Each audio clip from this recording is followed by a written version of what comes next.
दुख सहने वाला आगे चलकर सुख भोग सकता है, लेकिन दुख देने वाला कभी सुखी नहीं हो सकता, क्योंकि जो दूसरों को दर्द देता है वह समय के साथ खुद भी उसी पीड़ा का शिकार बनता है।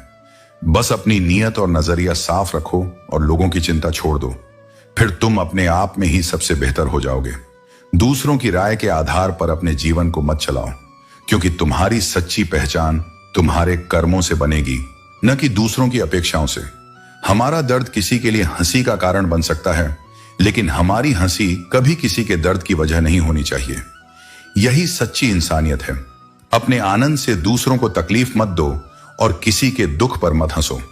अगर तुम्हारे पास प्यार करने वाला परिवार, कुछ सच्चे दोस्त, अच्छा भोजन और सिर पर छत है, तो यकीन मानो कि तुम जितना सोचते हो उससे कहीं अधिक अमीर हो। जीवन की असली संपत्ति धन नहीं, बल्कि शांति, प्रेम और संतोष है। कामयाब होने के लिए अपनी काबिलियत पर विश्वास करना होगा, क्योंकि किस्मत तो जुए में आजमाई जाती है।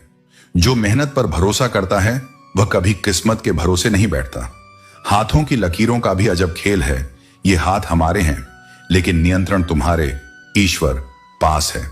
इसलिए अपने कर्मों को सर्वोपरि रखो, क्योंकि भाग्य वही लिखता है जो कर्मों से अर्जित होता है। अगर तुम सब कुछ ठीक होने का इंतजार करोगे तो बस इंतजार ही करते रह जाओगे। जिंदगी कभी सही समय पर नहीं आती, बल्कि हिम्मत करो, खुद उठो और उसे अपने अनुसार सही बनाओ। खुद को गलत मानने की हिम्मत सिर्फ सही इंसान में होती है, क्योंकि गलती स्वीकारने का साहस उसी में होता है जो सच में खुद को सुधारना चाहता है।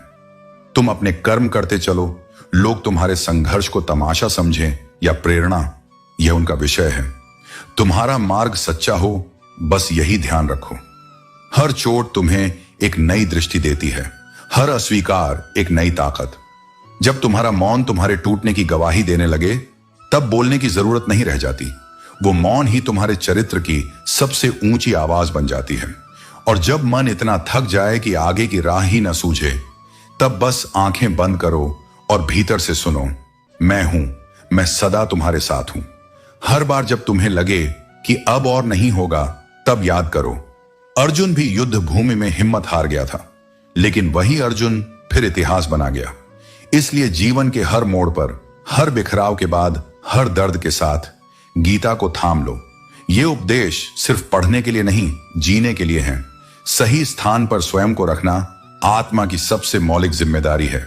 जब तुम स्वयं की अनदेखी कर उन संबंधों को प्राथमिकता देने लगते हो जो तुम्हारे मूल्य और आत्मसम्मान को चोट पहुंचाते हैं, तब तुम धीरे धीरे अपने सत्य से दूर होने लगते हो। अक्सर